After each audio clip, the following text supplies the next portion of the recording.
Call to order the Planning and Zoning meeting for May 7th, 2025. Roll call. Arel, Budke, Kleva, Kuhn, Holt, Here. Mattson, Reichert, Here. Sandy, Wasvik. We have a quorum.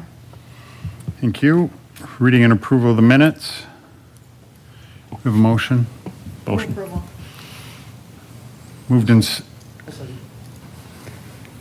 Moved and seconded. All those in favor say aye. Aye. Opposed, nay. Motion carries. Item 3.1. Ordinance to amend zoning map Southern Estates PUD Amendment Number 18 at Cardinal Point. Mr. Brooks. Thank you, Chair. So I'll quickly run through. This one we did have last month. This is the Cardinal Point project. It's at the corner of 47th and South 20th Street.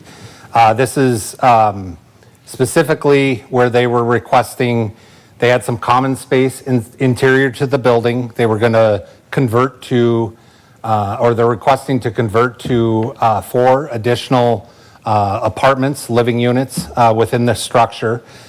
In addition, in talking with them through that process, we have made a request for them to improve some of the pedestrian pieces within there. So specifically, we've asked them to connect down on the south side of the building to the sidewalk there along 47th for a connection over to the bus stop as part of this. And one of the reasons is the proposal is also not to add more parking onto the site. We've been out, we've viewed, we don't believe that there was a need for additional parking. Thought that would not be an improvement. We've seen that they actually seem to be operating quite well with the number of stalls that are on site. There's not spillover. I think one of the advantages to this structure is that there's different entry points and balanced parking around the whole perimeter. So that's I think one of the benefits of the layout of that. So in the end, what they're looking for is an additional 4 units. This is going to take them to 250, I want to say it's 255 roughly, and it's going to be about 25 and a half units per acre on average. So right now we had a cap of 25 units an acre. So the request is for that density increase as well as the parking change as well. So with that, I'll stand for any questions, and this one is a public hearing and we've mailed out notices. All right, any questions for the city? Seeing none, we'll open the public hearing. If you have any comments on 3.1, please come forward at this time. Seeing none, we'll bring it back to the commission. Any discussion or motions? Yes. Move to approve. Okay, moved. Is there a second? Second. Moved and seconded. Any further discussion? All those in favor say aye. Aye. Opposed, nay. Motion carries. Item 3.2. Ms. Grasser. Replat of Lot 6 and 7, Block 1, or Lot A, Block 1, Highland Point 6th Edition. All right, so this request comes in from Houston Engineering. The request is to split the lot that is highlighted here into 2 separate lots for a commercial development going in on this lot, which will be Lot C. As you can see, they have highlighted a easement that will go through these lots. They just have to, it's a private easement that they will figure out after the plat. But that was an add-on after the lower portion was platted, so I just wanted to point that out. Their access will be off of 15th Street South. And we did mail out notices for this. We have heard nothing, and we're recommending approval. I'll stand for any questions. All right, any questions? Seeing none, we'll open the public hearing at this time. If you have any comments on item 3.2, please step forward. Seeing none, bring it back to the commission. Move approval. Is there a second? I'll second. Moved and seconded. Any further discussion? All those in favor say aye. Aye. Opposed, nay. Motion carries. Thank you. Item 3.3. 3.3, replat of Lot 6 and 7, Block 1, Heartland West Edition. Ms. Grasser. So this request comes in from Pribula Engineering. This is just on the west side of Interstate along Heartland Drive. They are looking to move this lot line further south. Currently, it sits where this dotted line is.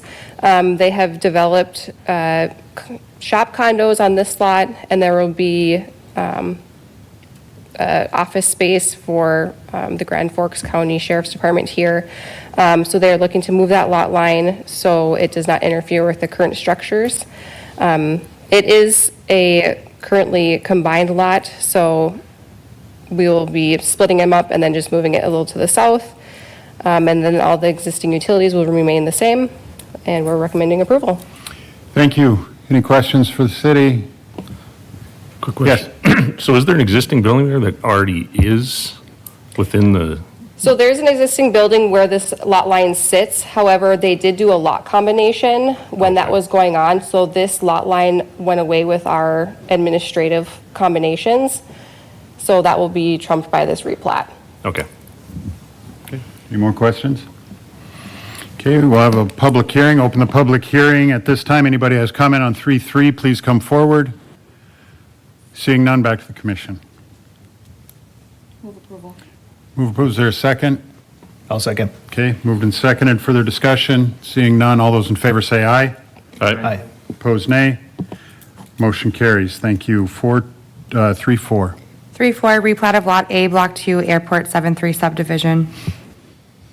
All right, so we're along Gateway Drive here in North 42nd. This plat, again, is just to split the, oops, let me get over there, sorry. The current lot into two different lots for future commercial development. For this development, they're looking at a shared access right along here, as long as the shared parking lot, but there will be two separate businesses here. All existing utilities will stay the same, and staff is recommending approval. Any questions? Open the public hearing. Anyone has comments on 3.4, please step forward. Seeing none, back to the commission. Approval. Moved by Mattson, is there a second? Second. Second by Sandy. Any further discussion? All those in favor say aye. Aye. Opposed, nay. Motion carries. Thank you. Item 3.5 has been pulled.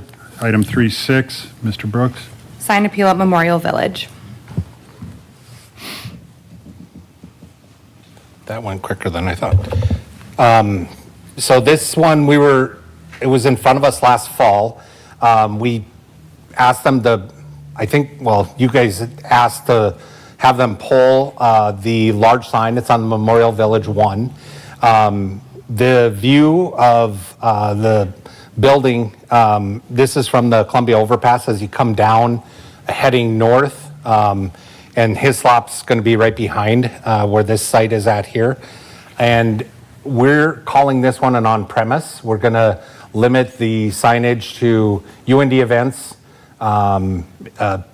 folks that are within that building, on that structure, in that complex piece that they have with UND offices, those types of things. I understand there's potential that you're going to see game day type activities. I think that's all good. That's pretty common in a lot of universities to kind of promote what's going on campus. It also could be the homecoming game, which isn't going to take place on that campus, but still a UND event, UND Sports, which is actually going to have an office within there. So all that made sense to us. It is it's about 210 square feet, which is large, but the massing of the building it's a bigger structure. So I'll zoom in, and I think when I took a look at Google Maps earlier, there's actually a sign as this building was up. So let's see if I get this correct. So here's that view. Again, this is coming down from the overpass. We're looking, that structure is going to go right in this area here. So you can kind of tell that massing of the building. So it is a big sign, but the massing of that building is quite large. We typically allow for wall signs 10%. There isn't a max, but that might be something that we're going to have to work on with future signs, is that we hadn't contemplated that, I think, quite frankly, on in the past, what the massing of some of this would be. So This is the location of where that's going to go.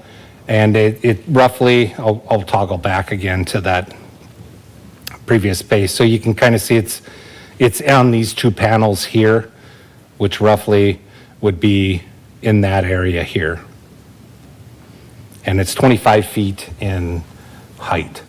I'm happy to answer any questions that you may have. Okay, any questions? Mr. Budke? Yeah, I had a question. In the packet, there's reference to Ribbon Electronic Message Center on the Field House, and I could not recall what the Field House is exactly. That's Memorial not this Village. building, and that's not this request? I don't remember the field house reference, but I know on Memorial Village 2, where the commercial space on the street frontage steps up to, Craig is going to talk about that in mine. Yeah, hi, Craig Tweeten, community contractor. So the field house actually is MB2. Okay. And so this doesn't have any relationship with that. Okay. Yeah, the signage is, And that had been approved. that had been approved part already, of so that. that's going to be going up in MB2. That's correct. And this one, just, you know, it's going to be, really going to be an asset for UND, you know, it's like you got a family coming with their son, Michael Jordan. He's going to come here and they're going to sign will be up there, welcome Jordan family. You know, we'll have, maybe they'll have, use it for, hey, he's the top scholars of UND in the athletic department this semester. Do the same things like that. So it's going to be welcoming. Here's the events that'll be going on in MV1 today, you know, because they got a community room in there with a big screen and all that stuff that they use for the athletics they do. They'll also be used for other reasons. So it's really just an amenity for the college. Any other questions? All right, well, thank you, Mr. Tweeten. We'll open the public hearing at this time. If you have any comments on 3.6, please come forward. Seeing none, bring it back to the commission. Before we have Yes, a sir. vote, if you want me recused, I'm open to it for being a UND employee. It's not UND requesting it, but it's for UND, so I don't know how the commission feels. I don't see a problem with it, but Okay. no. Thanks for asking. All right. Oh, I just want to make a comment that I think that development is looking absolutely fantastic. When you drive by and see that field, and I know that just with my kids at UND, that there are lots of students excited about living there and all the amenities that will be right there, so good job. With that, I'll move approval. All right, is there a second? Second. Okay. Moved and seconded. Is there any further discussion? Oh, yes, Mr. Budke. Yeah, so I'll be voting against this, and I think if we were to look back, I believe when this came forward before this request, it was eventually pulled. I think I was not particularly keen on it when the Memorial Village 2, the one with the field house, I guess. I think I voted against that in the case of specifically the electronic signs. I think the packet summed it up quite nicely about the investments that UND has made at certain entry points to the campus. I think that's totally true. I just think that I'd rather, call me old-fashioned, I'd rather let the buildings do the talking. I think they're quite beautiful buildings, so I'll be voting against this. Okay. Further discussion? Seeing none, we'll call for a vote. All those in favor say aye. Aye. Opposed, nay. Nay. Motion carries. Item 4.1. 4-1, plat of 47th Avenue South Edition with street and highway ordinance dedication. Ms. Edwardson. Sounds good. Let me jump back.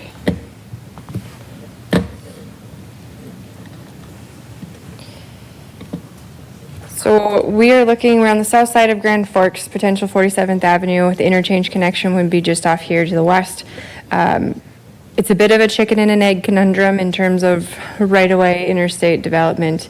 But in order to meet DOT's requirements, we have to build the infrastructure that connects to the interchange when it gets put in place.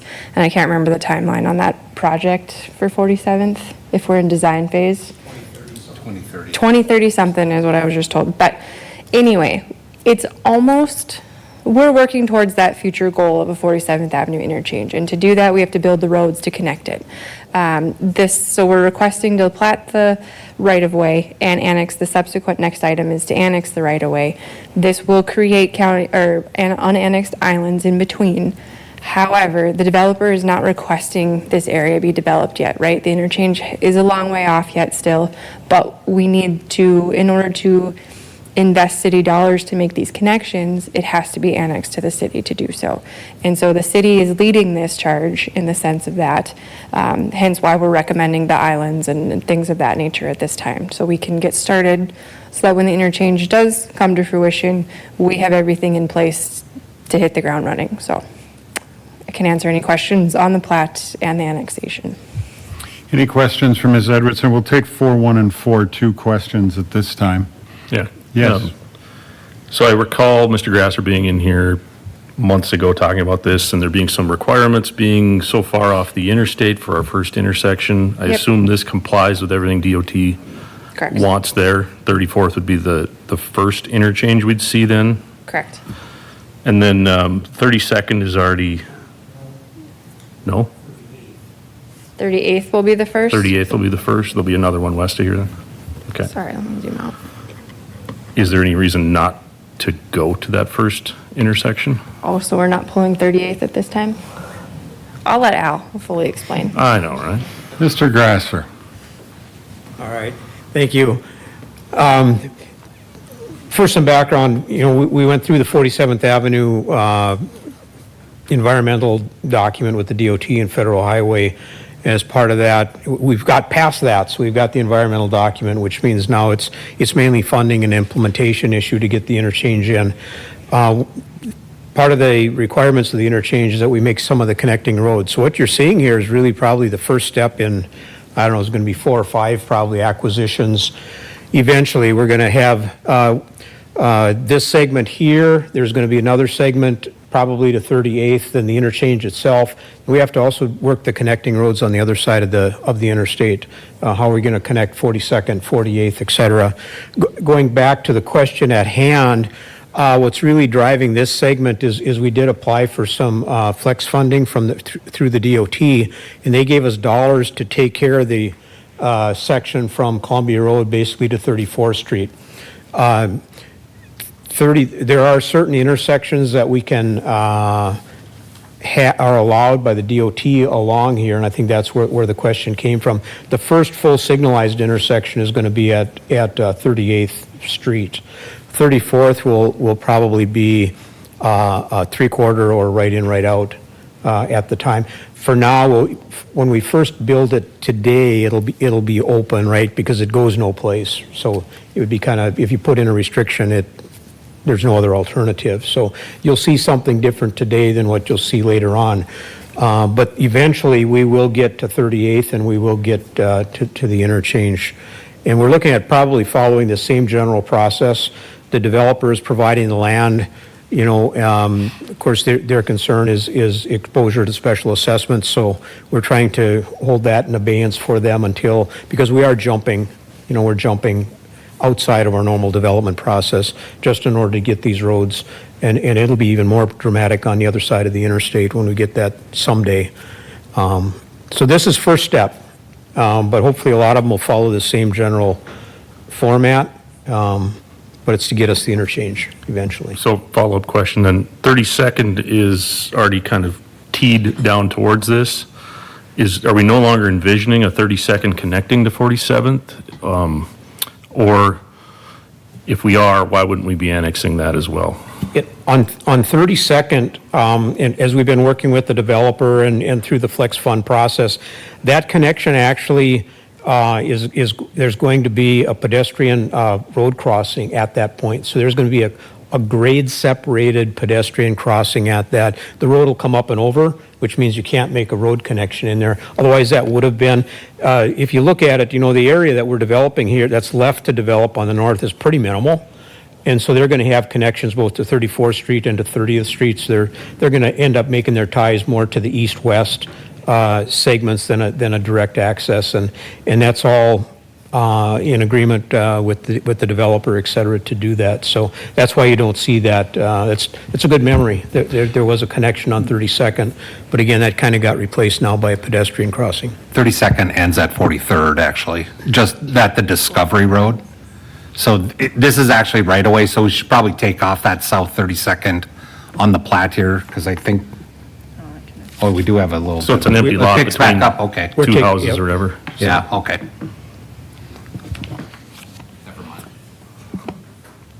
Any other questions?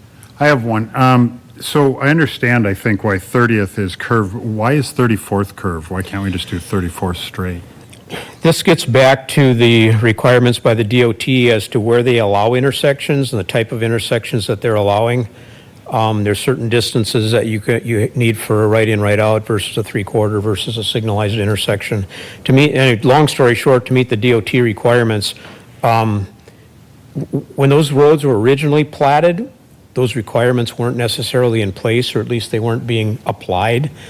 Now the DOT said, yeah, we're serious about applying our requirements, so those roads have to be curved in order to hit the connecting points on 47th Avenue, both at 30th and 34th. And then is 34th then going to remain straight after that as it continues Yeah, south? 34th is actually already constructed, from 45th Avenue.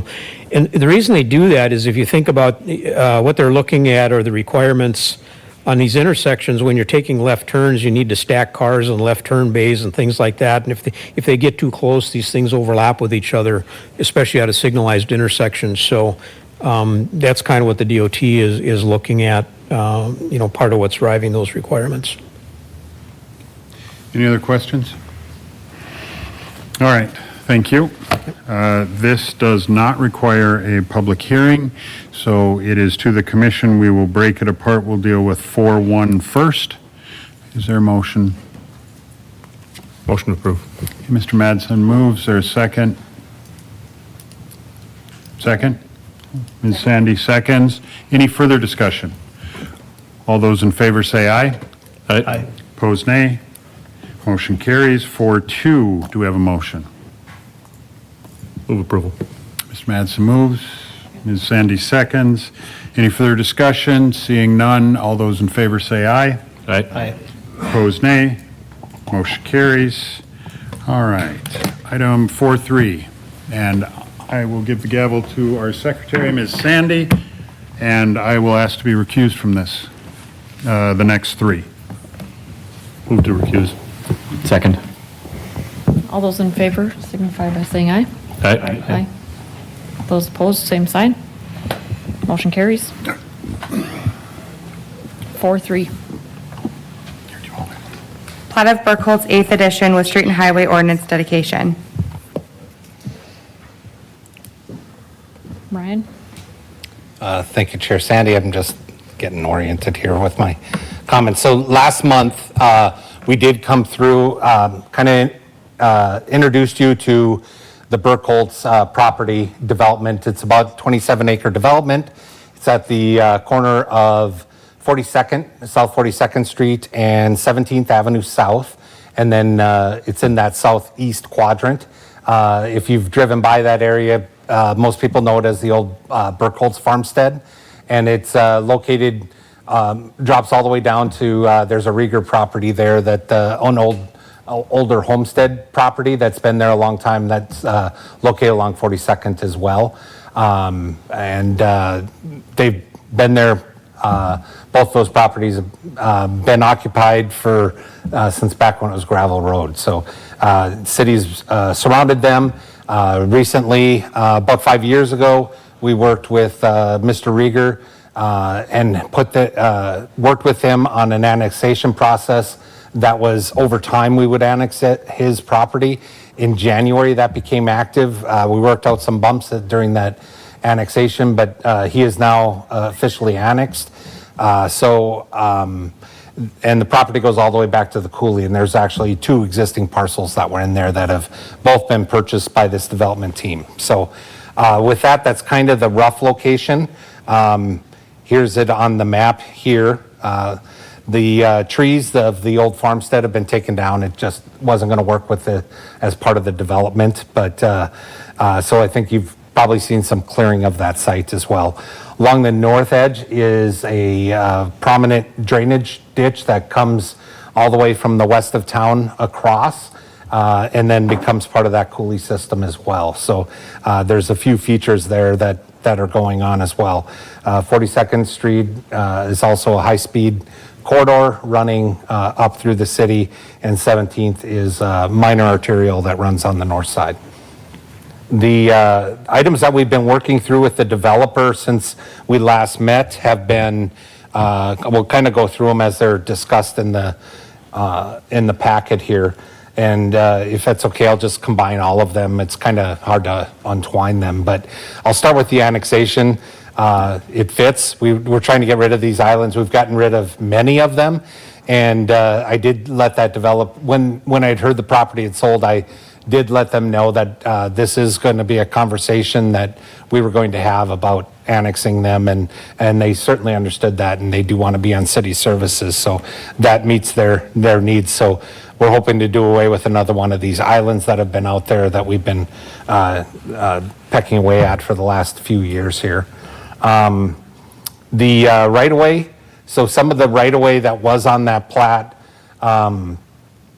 as we got along those, the smaller units along the coulee, there was some 60-foot right-of-ways that were shown on the original, but they did have 15-foot easements on each side. So that was something that we were working through with them. I think the conversation is been good. I think we'll be able to work through those pieces in terms of whether ends up being 80-foot right-of-way with our normal 10-foot easements, or if we could go a little bit smaller. So we're still working through some of those items, but I think we're all but done with that. Access for the development. So one of the keys here is making sure that they're aware. They're looking to match up along 42nd here with 18th Avenue South, which makes sense. That we do typically try to have those across from each other. If they're going to be offset, we want them offset by a certain amount. But in this case, they were lining those up. One of the things as we started to look at that, and keep in mind up here is the kind of a commercial piece. This was their entrance that was coming in. As we start to work through, as we're working through the Ultra Sports Complex and Children's Museum site, which is just to the north here, there's a potential need for a queue lane here. So as you head up north, as you get closer to the Alaris, during events, we need to have a long left queue to get into the site. Our concern was, as we started to look at what that potential queue could be with events going on in Children's Museum and along our Ultra Sports Complex, was that queue may take out 18th Avenue, that connection being a full intersection, meaning people could turn out, make lefts out, which are dangerous ones, people crossing traffic and potentially having those T-bone crashes, which are a concern.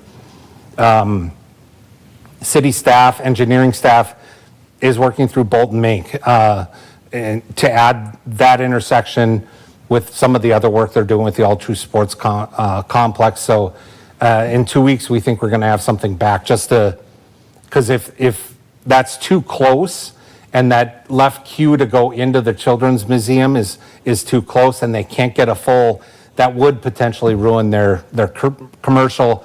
They'd need to drop where that access is down, and it would certainly change up quite a bit of that plat. So that's still to come. We think we're going to work through that because there is a potential, even if we need that for events traffic, the potential for just doing that with cones.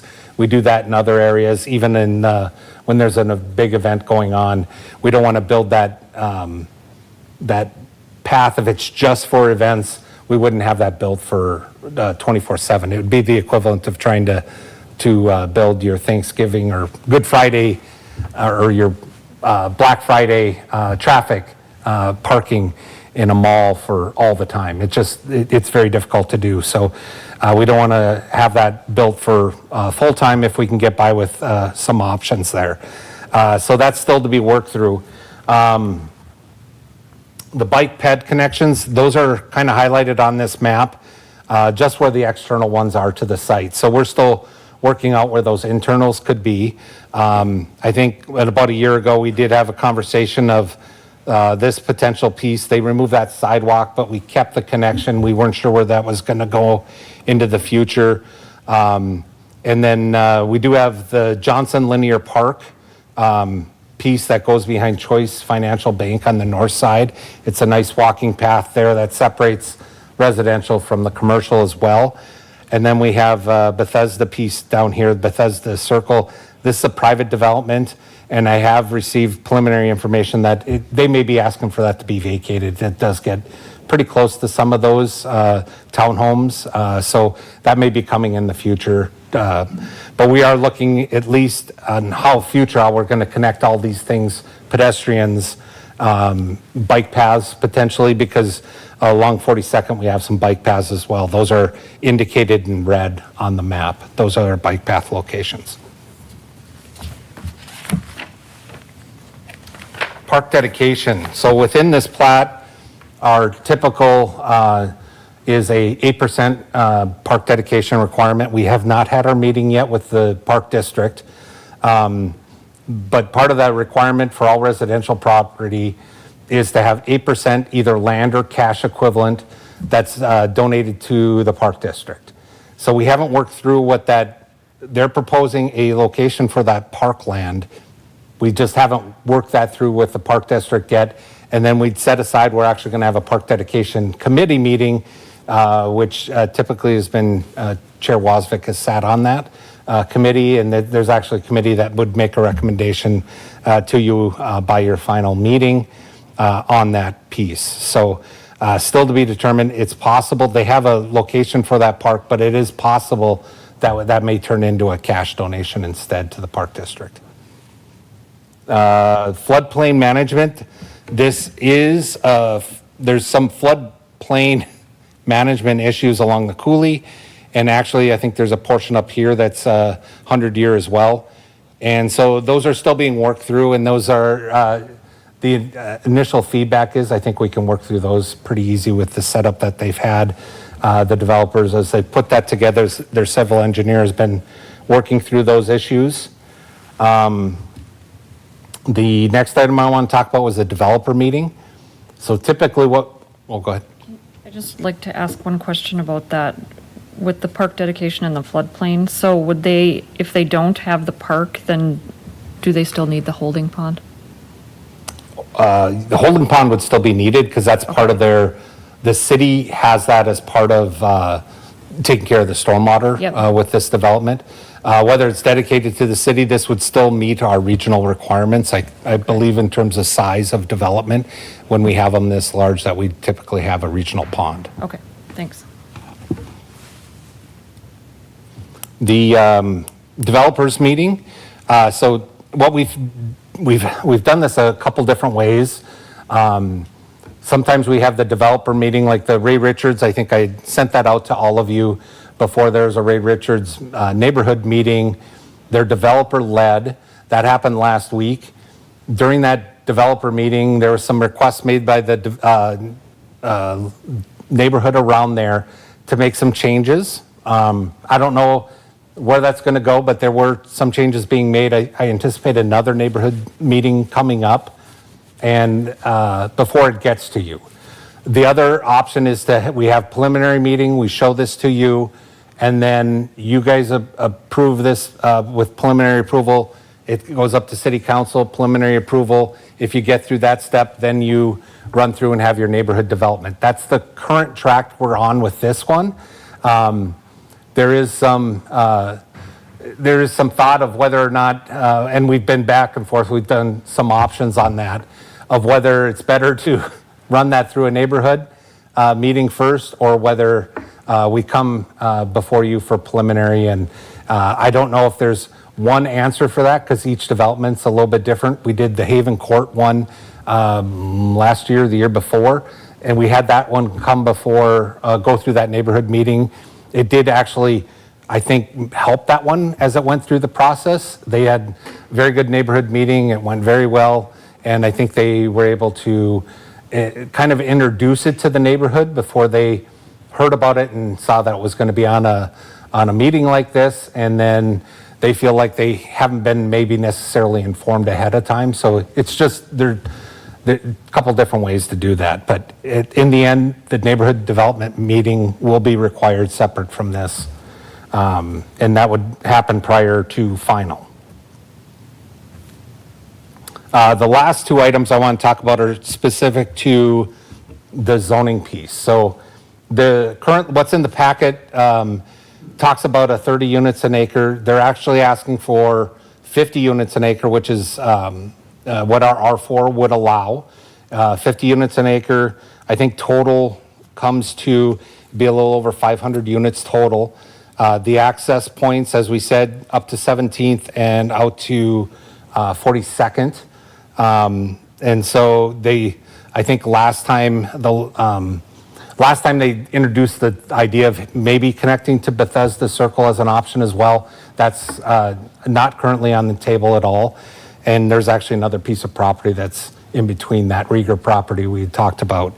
And I don't know if that would be, even if that was a part of that, I don't know if that would happen anyway. But we did want some alternative connection points. So right now, 17th and 42nd are the two. I think last time it was just one for sure at 42nd. So I think having that additional up to 17th provides good access in and out of the site. So, but the overall units, they're up to 50 units an acre on that. The commercial is at the corner. I think that makes sense. And they have their lower density along the coulee. That also makes sense to us. Provides a buffer from those other pieces there. So the last piece is the impervious lot coverage. I think the biggest item I need to talk about there is that they are requesting to go up to 85% impervious lot coverage on the R4 or on the multifamily site. That is different than what's in your packet, and I need to point that out. That is typically what we'd see on a commercial development.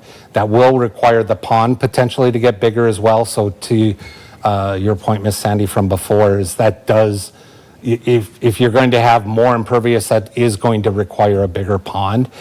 So I think I don't know if what they have there currently on the plat is going to be sized appropriately. There's still probably some work to do on that piece. So with that, I think I've hit the main items that I plan to hit on for this part, for my part. I'm certainly open to any questions that you may have. Any questions? Go ahead, Mr. Mattson. Ryan, you touched on the access off of 42nd.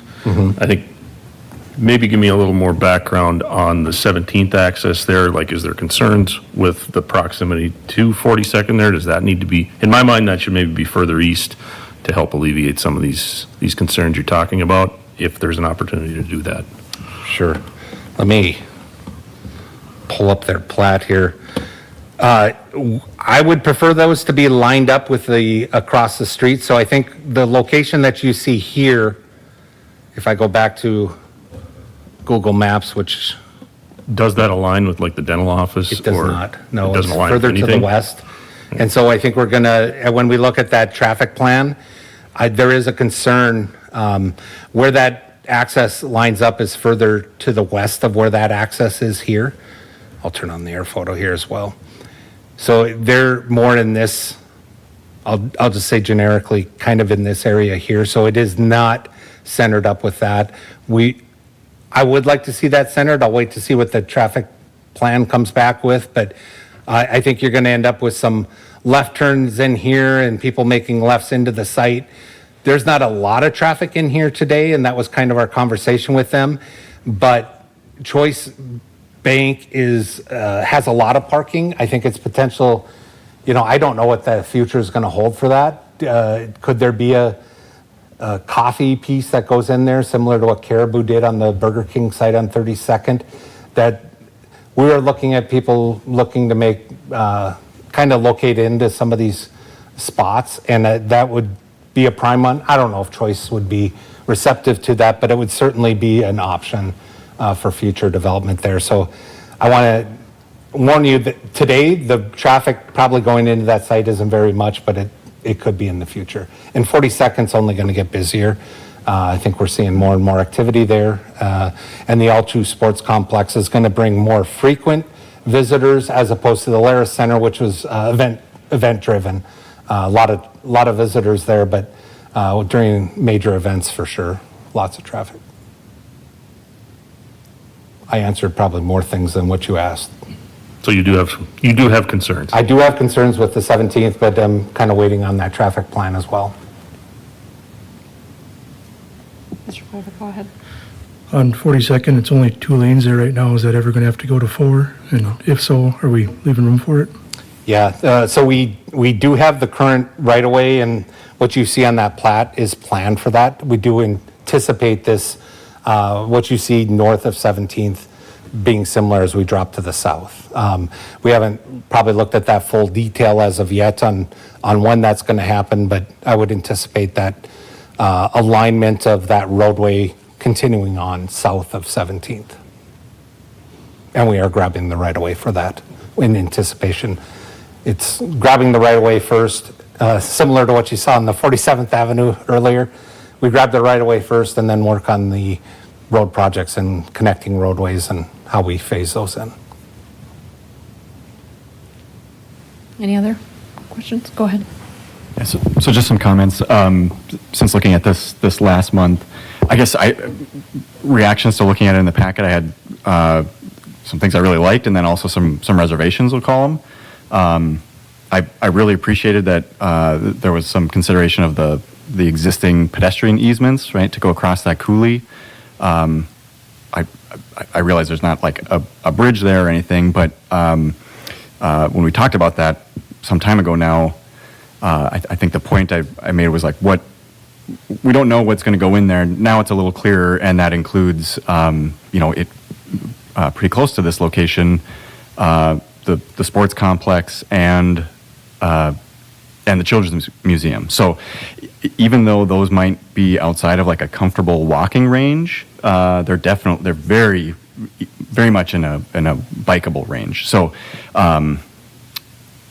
all that to say, I think the access through here is really important, and not just the vehicular access. So Ryan, you had the graphic up before of kind of the existing, kind of call them bike and ped points. I think all 4 of those, the red, the purple, the blue, I think all 4 of those should be connected.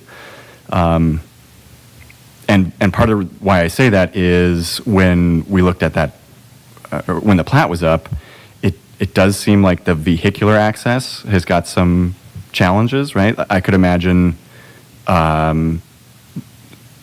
somebody in here and they're trying to go either south or west in a car, and having to make a series of left turns, I think would be pretty tough. So I appreciate that, like Ben said, the street being added out to 17th. I think that's a big improvement.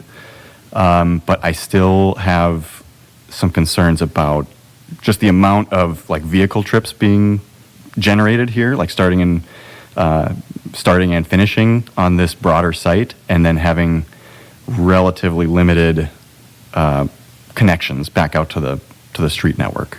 So again, that's a reservation of mine. I think I can get on board with that, but to me, that makes it all, it makes those bike and pedestrian connections all the more important. So.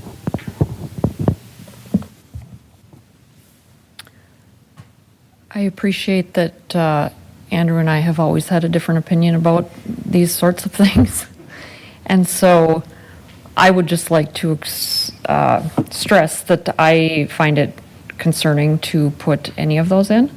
I would like to see the blue and the purple not be included in this.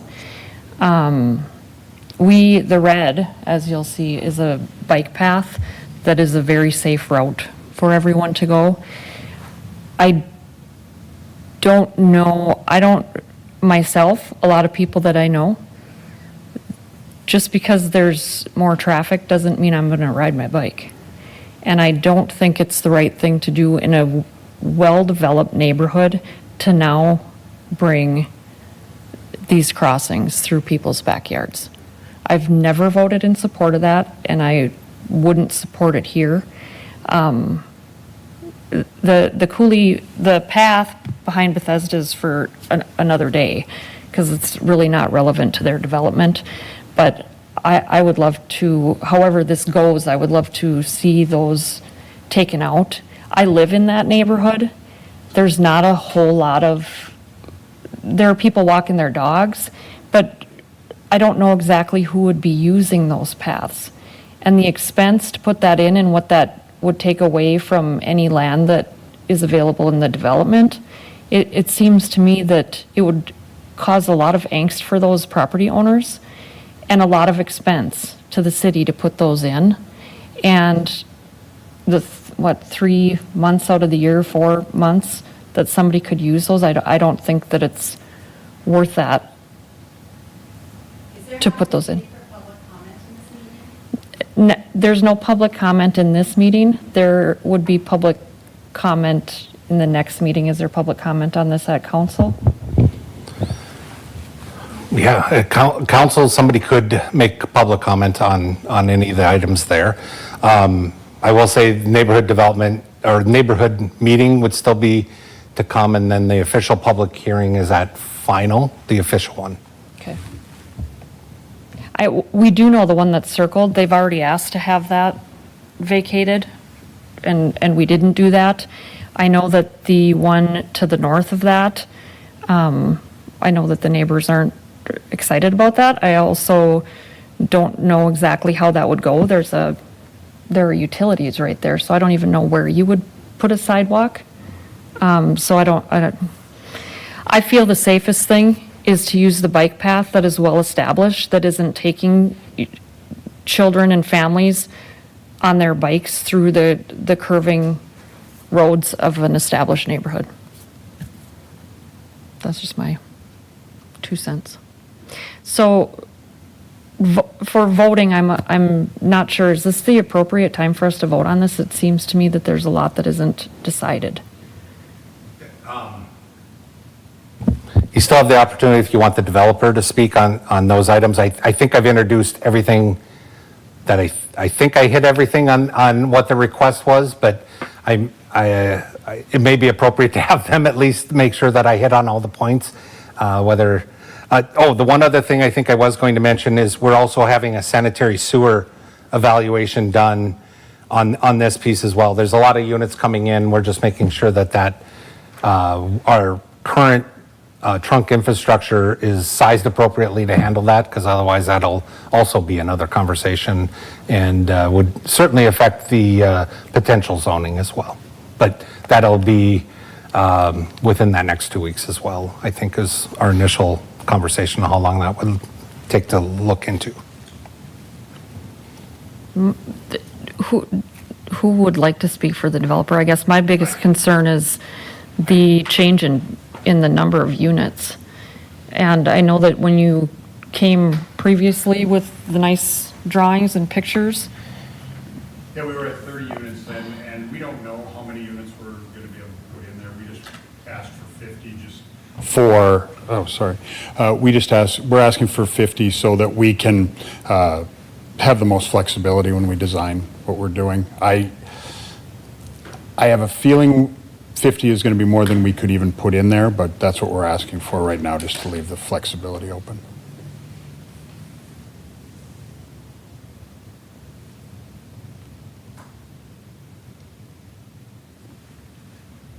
Any other questions? When did you say the traffic study was happening? We'll have that in, we're hoping for 2 weeks. It is going to make for a fine line for when we can get from getting that information and then before our, the next final approval, if this was to go through tonight. So there's going to be a tight window there to get that information and then potentially look to any tweaks that we would have to do to this. So even if we approve tonight, committee of the whole is next week, city council is 2 weeks, I assume it's. We go right to city council, so we would hit city council, I think it's on the 19th? 16th? Can't do calendar math in my head. I'm sorry, 19th of May would be where we go to preliminary city council. I'm anticipating the traffic study information being after that, and then we'd go to neighborhood meeting and typically kind of talk to them about the layout and that type of, those are the questions we typically hear. What it looks like, how many units, those types of things. There's still not a lot of defined on that as of yet, so that's one of my concerns in terms of going to a neighborhood meeting, where typically we're at least showing them some sort of layout of what that looks like, what are the heights going to be, where at within that area. There is going to be a lot of unknown.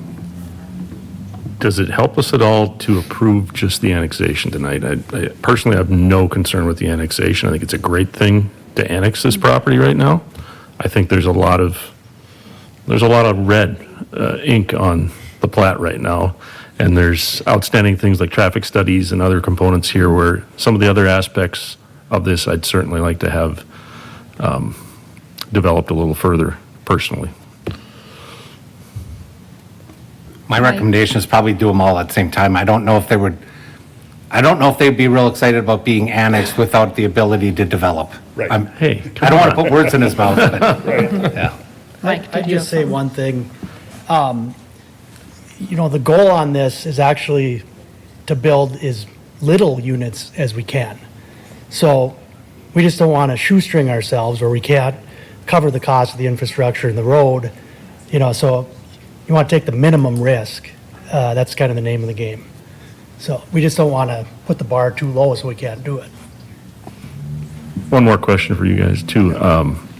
Does moving that access to 17th East, it would change that commercial lot, definitely. It Changes would the commercial eliminate lot. two houses maybe in your, Yeah, it makes it difficult because it's going to make us put either more commercial or some residential on the other side of that street, abutted up to the commercial, and it wouldn't really work out. And, if it was a street that we were going into, I would completely understand, as we are on 42nd lining up streets, but you're really just lining up with a parking lot. So I don't see it being that important, but Yeah. I leave that obviously. to I the guess from my perspective, if it has to go there, I'd say we got to have no left-hand turn out of it and just do a right-hand turn. You can only go east on 17th, just to avoid some of that traffic congestion there. Leave off of 42nd if you are going to leave the development. Sure. Any other questions? When did you say go ahead, Mr. Bucky. Just one last thought on like the connectivity piece. But I understand what you're saying about like the expense of a potential bridge. I totally acknowledge that. I guess what we're talking about is just the plat, right? And like dedicating right of way, in the same way that I thought it was sensible to keep some of that pedestrian easement, whatever that was years ago, perhaps. I think it makes sense to dedicate some, a similar easement, an aligned easement at this point in time.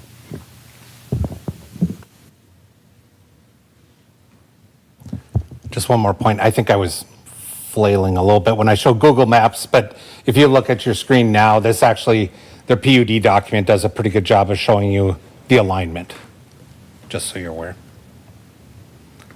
It's a better exhibit to use, but it for sure would be one lot, I think, to your point. Go ahead.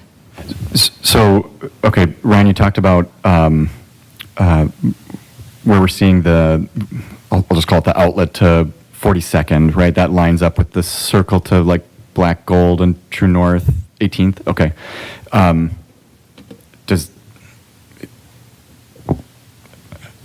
not sure if I even agree with this, but like, would it make sense to offset that so that it's, say between 18th and I'm not sure what the next one is there to the whole Empire? Yeah, so to your point, we actually talked about that. Friday we had met, and that was kind of where I was saying, if you are not going to connect, then get a certain distance away. Yep. And we're even looking at the potential of, we're trying to account too for this property at some point. Right now he's connected here. It's just a single lot, but Yep. If this were to develop, and that's not to say he can stay there as long as he wants, that's completely up to that gentleman. But if this were to develop, we're trying to have that thought process as well. And also, there's a property in between here. And so I think there's potential that we're going to have another access here at some point. And that could be across, and I think that would work for them, but it probably wouldn't work for their only in on the site, because they are going to probably want full access into that commercial. It just, I mean, that just, we know that that's probably the case, is that to get good uses and potential pieces on, whoever would go there would probably want full access to fully develop that commercial lot the best. But to your point, yeah, I think I don't think that this will be the only 242nd in the future, so there could potentially be something here still to be looked at as well. I should have asked, excuse me, I should have asked when the developer was up here, but were you going to use the, excuse me, the bridge over the coulee as part of your development? Is that something that you wanted in your development? You mean onto 17th, crossing over the coulee there? No, I'm talking about the pathways. No, that's not something that we had planned. Okay. Thank you. That was definitely a staff comment. Okay. Yep. And I think to Andrews, we're just getting the look of the right-of-way, and then there's still, I've been asked, like, how do you pay for those things? And typically, it's transportation enhancement type projects that you go through and do those. And if it's part of a bike path, they usually score pretty well. And pedestrian connections, maybe not as well. But we could certainly, I don't have an answer for when that would ever be connected, but getting the right-of-way now is what we were looking for, connecting that right-of-way easements to just connect. Go ahead. I'm sorry. Go ahead. Ryan, maybe you were just touching on this, but in the packet, there was a sentence in here that, I'm sorry to get pedantic, but it was, pedestrian access is not provided. But we're also talking about the context of like these, existing easements, paths in proximity. What do you mean exactly that pedestrian access is not provided? I think it was on page 4, if that matters at all. I'll admit I drafted that for him. Okay. So I'll bail him out of that one. I think with the developer isn't proposing those connections to those existing I easements see. at that time. So that's where the staff request is coming in through those tech changes to include those connections. Got it. Okay. Thank you. Not developer requested, but staff. So those are included? Those easements are, am I missing that? They're Oh, included as comments on the plat. okay. So if I go down. So we would be approving those easements? We would be requiring to see a plat that indicates those easement connections are made. So here on the plat, this is like comment 17 here. We're asking for that connection, the 10-foot pedestrian easement to be connected. I do not believe the other one we were not putting in. We were not requesting that one, but to the southern one, which is halfway between, that was the one that we were not going to make an effort for both. Just knowing the cost. And so potentially as a next item too, at some point in the future, probably going to vacate this one as well, or it just makes sense at some point. It's in the middle of a block. We probably should look at potentially vacating that one. If this was to pass in the future, we probably need to get rid of, so there is no confusion on that. The northern one? I'm sorry, this is to the east. Oh, yeah, I'm sorry, yes, the northern of the two. Okay. Correct, yes.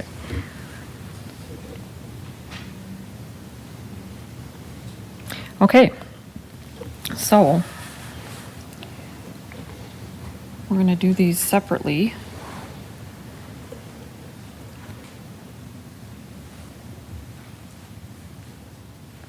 We'll start with 4-1 if anyone wants to, 4-3.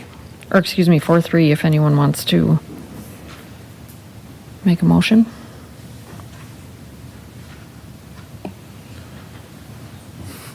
I'd make a motion to approve. I do feel like the motion should include something related to the traffic study and incorporation of, I guess we can't probably require every recommendation, but spruce up the language. Okay.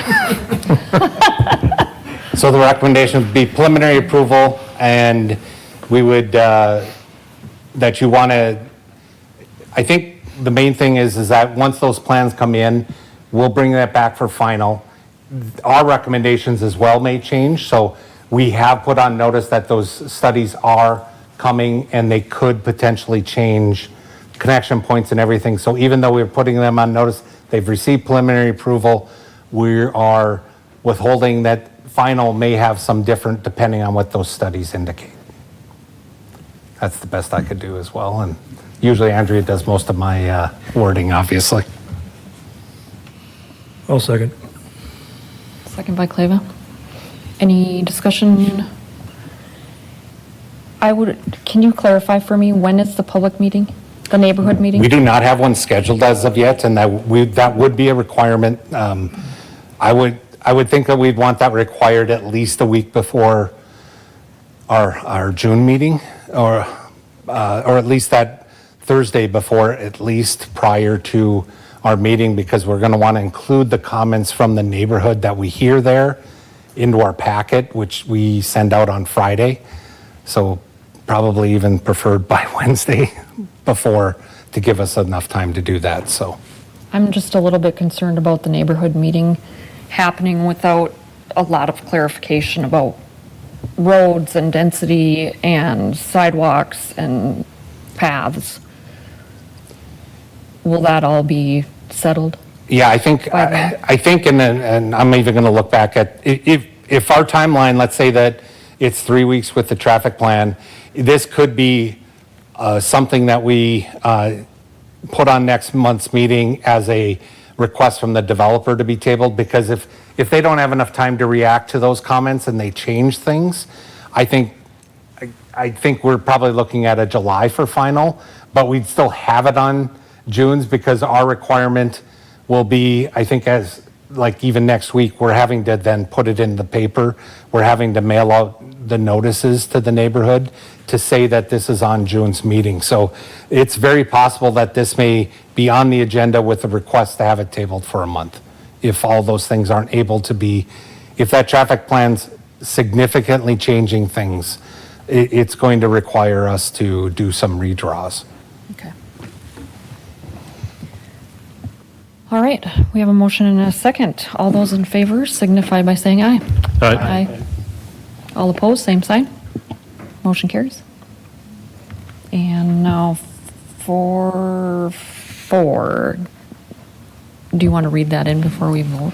Yeah. 4-4, ordinance to amend the zoning map to rezone from A1 to Burkholtz 8th PUD. Move approval. Motion to approve, second? I'll second. Second. Any discussion? All those in favor signify by saying aye. Aye. Aye. All those opposed, same sign. Motion carries. 4-5, annexation of Burkholtz 8th edition. Moved by Clava, Second. second by Mattson. All those in favor signify by saying aye. Aye. Aye. Opposed, same sign. Motion carries. 4-6, ordinance to amend section 18 of Grand Forks City Code to require a simple majority for zoning amendment approvals. I'll recognize that the chair is back with Alex just for the minutes. This ordinance request, so this has been, I don't know if we've had this discussion at this body, but currently in code, there's been a bit of a odd piece that's in there that requires this body for a rezoning to move forward, it requires simple majority. Once it gets up to city council for map amendments, so any rezoning of a property from, say, R2 to R3 requires a supermajority, which at the city council level requires a 6-1 vote or 7-0 vote because they have 7 members. A 5-2, a 4-3 in the affirmative is a fail, which is quite honestly a little odd. And so we thought that it would make sense for our ordinance to put through an ordinance, ironically, only requiring a simple majority, to have that go through to make a simple majority at both Planning Commission, City Council. This still, any state requirements that come down, anything else, still would abide by those. We'd still follow those, but just thought this would be a little bit simpler. This is a 2-meeting deal, so this is preliminary, and we'll still have final next month. Happy to answer any questions you may have. Any questions for Mr. Brooks? Okay. What's on the screen here says you have a public hearing on June 19th, but council action on June 16th? Yeah, we'll get that corrected. Okay, Sorry thank about you.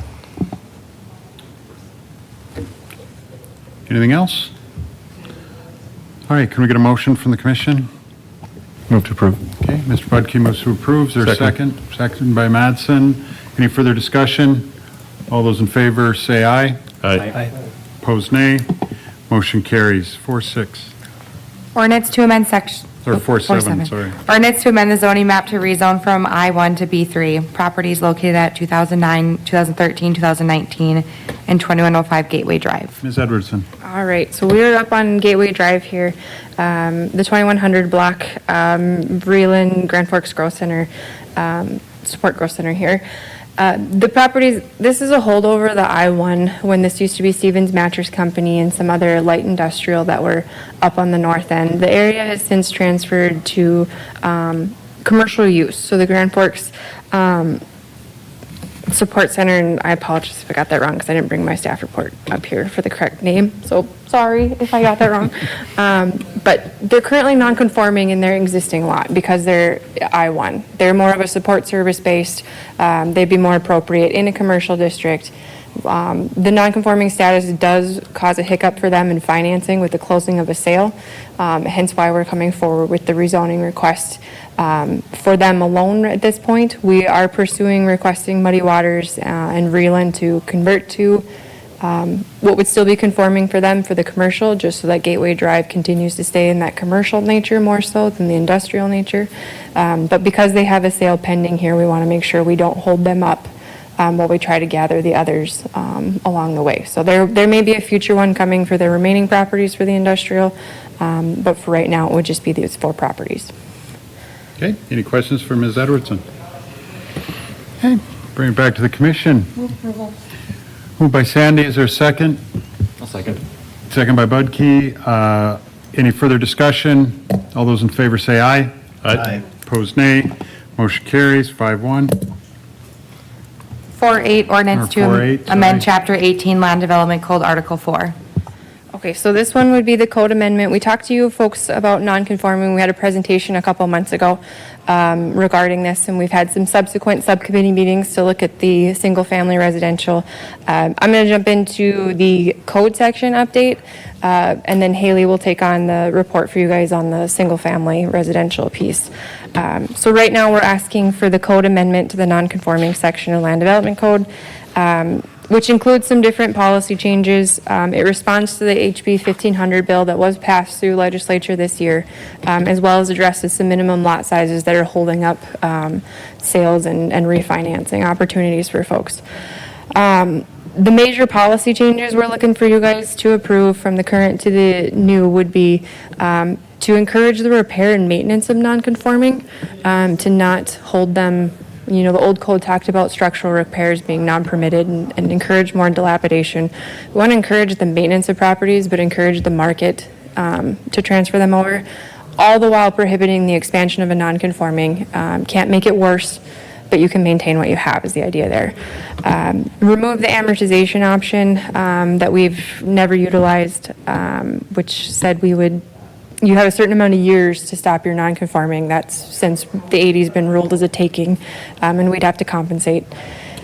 So we're suggesting just removing it from the code, including language to modify the HB 1500, which got to the residential piece that with appraisals and financing, if a property, residential particularly, is damaged more than 50%, can it be rebuilt to its current footprint? That is a sticking point for financing.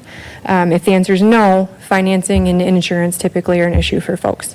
So HB 1500 required all localities to make sure that if you are residential and were damaged, you would be allowed to be rebuilt, given certain parameters are met.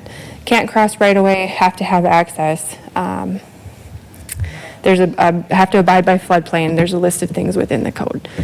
One of the questions that we asked the commission, and I believe you gave some indication of support for, would be to open that up beyond residential.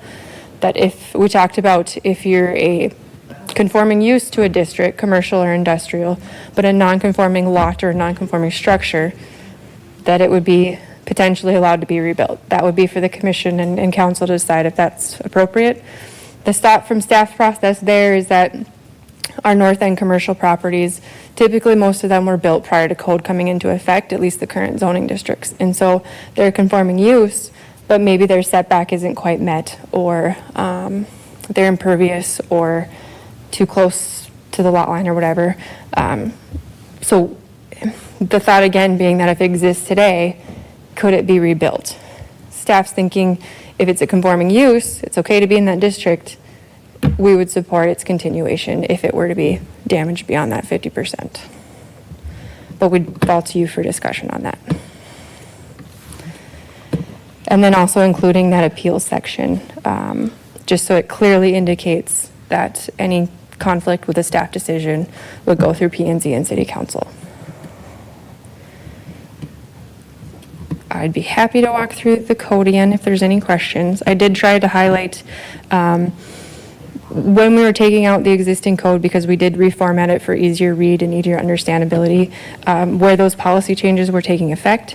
If there was any questions or concerns, just trying to be transparent of where things are getting relocated to and what we would be changing. So happy to answer any questions you might have.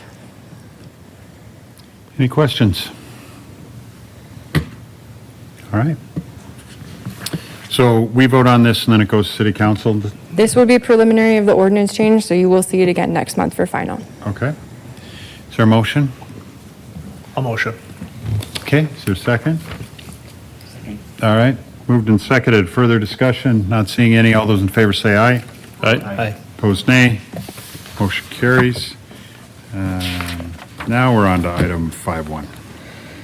All right, so this is just to sum up the non-conforming lot subcommittee meeting that we had.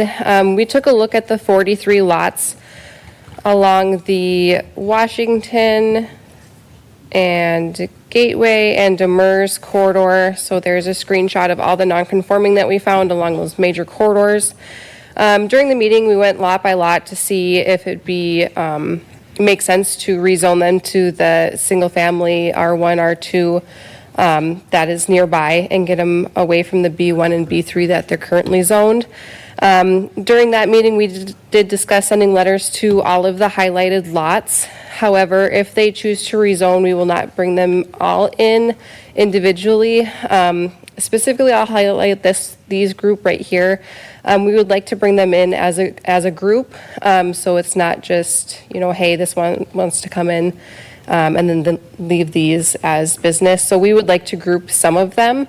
However, all of them will get a letter notifying them of the non-conforming as they sit. Here would be another area that we would like to bring in as a group. So our next steps would be for you guys to approve that drafted letter. We'll get them out to the neighbors as soon as we can, answer any questions that they have, and then we would slowly bring those in for rezonings and get them to a conforming zoning. That was just kind of an overview of what went on at the meeting, and then the drafted letter is attached if you guys had any comments on it, or you can certainly get them to us after the meeting. All right. Any comments? Perfect. Just make sure you get them to, do we send them to you? The comments, yep, Okay. yep, that'd be perfect. All right. All right. And then just our monthly update. We did have a few under review this month, Empire Townhomes, UND Flight Building out at the airport, and then just a shop. And then we did approve an expansion to the UND housing parking lot on Stanford Road. And then just a couple subcommittee updates that we attached there. And then as always, the MPO update. Any questions on those? Perfect. All right, any other business? Seeing none, we're adjourned. Thank you.